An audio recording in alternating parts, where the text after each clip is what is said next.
Platão inaugura a teoria de fractais, mostrando como a ordem individual se reflete na ordem social.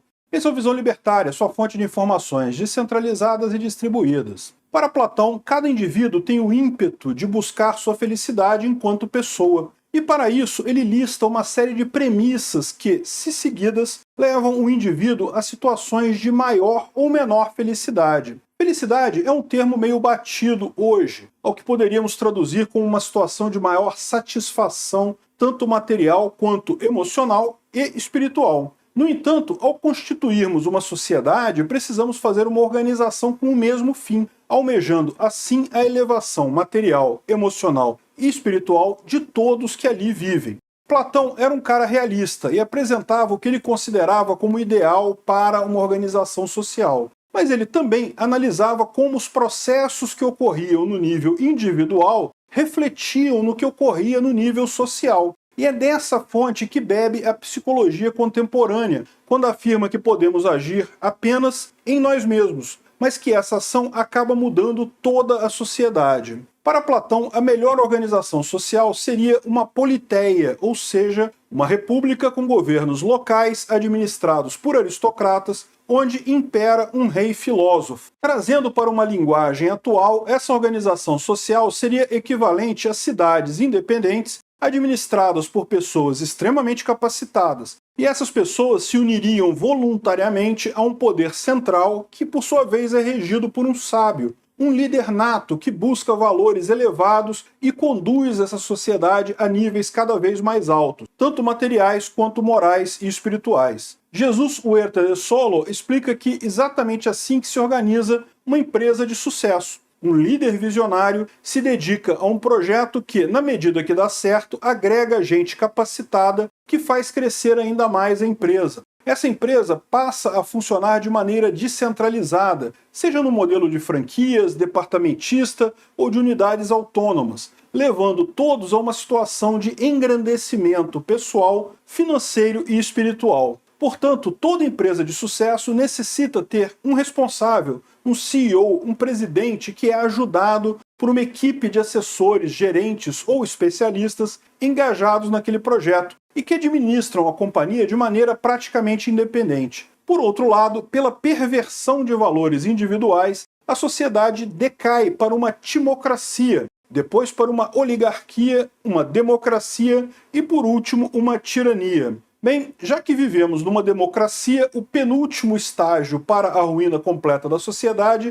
vejamos o que Platão fala sobre ela. No livro 8 da República, Platão cita: chamando nobre educação à insolência, liberdade à anarquia, magnificência ao deboche, coragem à imprudência. Não é assim que um jovem habituado a satisfazer apenas os desejos necessários acaba passando da liberdade à dissolução, emancipando os desejos supérfluos e perniciosos e dando a eles livre curso? Assim, na democracia, a ilusão de liberdade faz descambar para a libertinagem e, ao final, alça ao poder aqueles que prometem mais facilidades, quando vencem os demagogos. Além de que a democracia se mostra como um espectro de cores, uma organização em que tudo é permitido, tudo é tolerado, em que se perdem as referências do que é bom ou ruim. Tudo é bom, é aceitável, tudo é relativizado. Sim, Platão previu o movimento woke e o politicamente correto há 2.400 anos, hein? Quem diria? Democracia é aquela em que a Constituição, sim, a Carta Magna, a Bíblia dos burocratas, sustenta o império das leis e garante todo o Estado democrático de direito. Mas Platão adverte que nas democracias as constituições são escolhidas como num bazar, em que você entra e escolhe a sua. Puro deboche de quem conhece bem esse tipo de sistema pervertido e sabe bem qual tipo de papel é utilizado para escrevê-la. Platão foi testemunha ocular da condenação democrática de Sócrates, talvez a mente mais brilhante da humanidade, à morte. Sócrates foi condenado pela maioria da Assembleia ao ser acusado de perverter os jovens de sua época, o que não deixa de ser, de certa forma, guardadas as devidas proporções, o que dizem do que fazemos aqui no Visão Libertária nos dias atuais. Na demagogia, a versão final da democracia, vencem aqueles que têm melhor oratória e que prometem mais benesses aos cidadãos. Vencem aqueles que não têm pudor e nem limites para a gastança e para a mentira, que fazem o uso desenfreado do dinheiro a fim de satisfazer necessidades cada vez mais animalescas das pessoas. E a mentalidade demagógica se estende entre as pessoas comuns dessa sociedade, fazendo com que pais não repreendam seus filhos e professores não testem seus alunos. Platão também previu que o tratamento aos animais seria similar ou dispensado por seres humanos. Olha que coisa! No fundo, a democracia se transforma numa terra sem lei, onde tudo é permitido e tolerado em nome da liberdade e da igualdade. A liberdade, essa que, desconfigurada pela falta de moral e de propósito, leva à escravidão da tirania, do tirano que ganha a alma das pessoas perdidas. Esse tirano sem moral e sem referência de virtudes promete protegê-las e dar-lhes todo o provimento, e acaba ganhando sua confiança cega. É nessa realidade que o homem vira o lobo do homem. Enquanto muitos serão adestrados e sugados por poucos, ou por apenas um, como Hobbes descreveu em parte quando afirmou que essa é a essência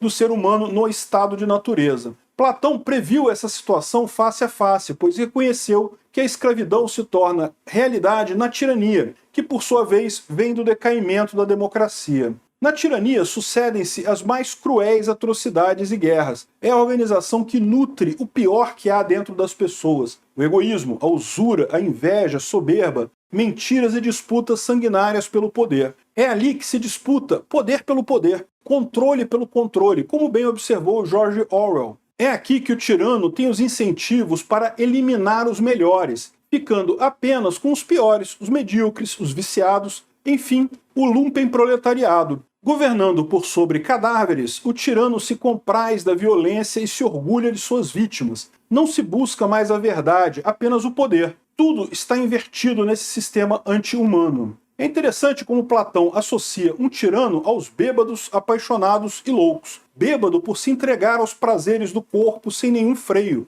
apaixonado por abandonar a prudência e perder-se em acessos de fúria e descontrole, louco por apartar-se da realidade, da lógica e da natureza humana, transformando-se num monstro, restando-lhes apenas a forma humana. Portanto, tiranos não fazem ideia do que seja liberdade, amizade e fé, já que são escravos de si próprios, desconfiados de tudo e de todos, dentro de um jogo por poder. E assim não conseguem conceber nada acima de si próprios. E como resultado da corrupção completa de valores elevados no nível individual, uma sociedade governada pela tirania resulta em pessoas sem liberdade, famintas, violentas, tristes e pobres. Essa sociedade ruma em direção ao colapso. Como vimos, Platão descreve a maneira com que, a partir da degeneração individual, segue-se uma degeneração da própria sociedade. É claro que, numa sociedade moderna, organizada como país e com milhões de habitantes, coexistem vários tipos de pessoas em diferentes estágios da elevação moral e espiritual. No entanto, à medida que uma ideologia ganha força, a balança pode pender para o alto ou para o abismo. De qualquer maneira, cada um tem controle sobre si mesmo e pode, de maneira individual, escolher qual caminho a percorrer, se o caminho da degeneração ou o caminho da elevação, que para Platão passa pela filosofia, pela música e pelo treinamento físico. Tentando atualizar a mensagem de Platão para os dias de hoje, poderíamos tratar o seguinte caminho para a elevação. Primeiro, dedicar-se a aperfeiçoar-se em atividades produtivas, como trabalho, estudos, leitura, religião, etc. Segundo, buscar a beleza e cercar-se de coisas belas, obras de arte, paisagens, construções, poesia, dança, música e etc. Terceiro, cuidar do corpo, do qual a mente faz parte, cuidar da alimentação e do sono, eliminar vícios, fazer exercícios físicos regulares, passando a testar os limites físicos na juventude e a salvaguardar sua saúde em idades mais avançadas. É incrível como que, para Platão, a ruína da democracia em uma tirania não é uma obra do acaso ou da circunstância específica, mas o resultado de um processo indelével. É como uma equação que retorna sempre ao resultado determinístico ou do sistema solar que sempre cumpre seus ciclos. E é pelo exercício desse tipo de lógica que Platão exigia a seus alunos conhecimentos em matemática. Na época, reinava uma percepção naturalística segundo a lógica de nascimento, crescimento, maturação, corrupção e morte, que observam nas coisas da natureza e aplicavam às coisas da sociedade. Portanto, assim como as coisas da natureza, as coisas da sociedade também deveriam passar por esse ciclo. Se outra organização social sempre nasce do colapso da anterior, então fica a pergunta: qual faremos nós? Diferente das gerações anteriores, temos à nossa disposição toda a tecnologia e o modelo anarcocapitalista de Rothbard. Já é hora de começar, antes que seja tarde demais. Continuando o assunto, aproveite agora e assista ao vídeo Condomínios Privados, sua liberdade começa aqui. O link está na descrição do vídeo. Obrigado por sua audiência. Esse artigo foi sugerido e escrito por Amazônia Livre, revisado por Baby Yoda e narrado por mim, Peter Turguniev. Se você gostou desse vídeo, clique no ícone de curtir abaixo e compartilhe o vídeo em sua rede social. Se você deseja ser notificado de outros vídeos, clique em se inscrever e depois no ícone da campainha. Até a próxima!